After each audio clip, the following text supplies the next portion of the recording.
కరాటేతో ఆత్మరక్షణతో పాటు శారీరక దారుఢ్యం లభిస్తుందని సూర్యాపేట మున్సిపల్ చైర్పర్సన్ మొరిశెట్టి నివేదిత లక్షాది అన్నారు.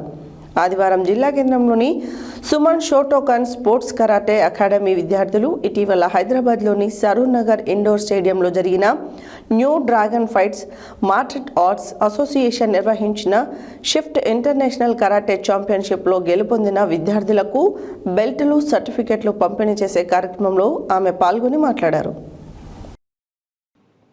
కరాటేతో ఆత్మరక్షణతో పాటు శారీరక దారుఢ్యం లభిస్తుందని సూర్యాపేట మున్సిపల్ చైర్పర్సన్ మొరిశెట్టి నివేదిత లక్షాది అన్నారు. ఆదివారం జిల్లా కేంద్రంలోని సుమన్ షోటోకాన్ స్పోర్ట్స్ కరాటేడు అకాడమీ విద్యార్థులు ఇటీవల హైదరాబాద్లోని సరూర్ నగర్ ఇండోర్ స్టేడియంలో జరిగిన new dragon fights martial arts association నిర్వహించిన షిఫ్ట్ ఇంటర్నేషనల్ కరాటే ఛాంపియన్షిప్లో గెలుపొందిన విద్యార్థులకు బెల్టులు, సర్టిఫికెట్లు పంపిణీ చేసే కార్యక్రమంలో ఆమె పాల్గొని మాట్లాడారు. కరాటే ఆత్మరక్షణకు ఎంతగానో ఉపయోగపడుతుందన్నారు.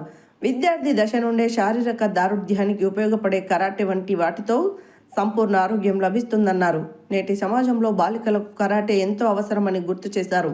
కరాటేలో రాణించి జిల్లాకు రాష్ట్ర స్థాయిలో, జాతీయ స్థాయిలో గుర్తింపు తేవాలని విద్యార్థులకు సూచించారు. మత్తు, మాదక ద్రవ్యాలు వంటి వాటికి దూరంగా ఉంటూ విద్యార్థులు సమాజాభివృద్ధికి దోహదపడాలన్నారు. అనంతరం విజేతలైన అక్షర, అధృతి, నాగరుతిక, రితిక, రిషికృష్ణ, ఆయన, వర్షిత్లు మొదటి బహుమతి గెలుచుకున్నారు. అదేవిధంగా సహస్ర, రేణుక, రుద్రాక్ష, అశ్రుతు, నందు, కల్షిత్, నాగర్స్, విహన్, శివ ద్వితీయ బహుమతిలో గెలుపొందారు. అదేవిధంగా అక్షిత తృతీయ బహుమతి గెలుపొందారు. ఈ కార్యక్రమంలో karate master J V Ramana, R Santosh, Rishikesh, Akshara విద్యార్థులు పాల్గొన్నారు.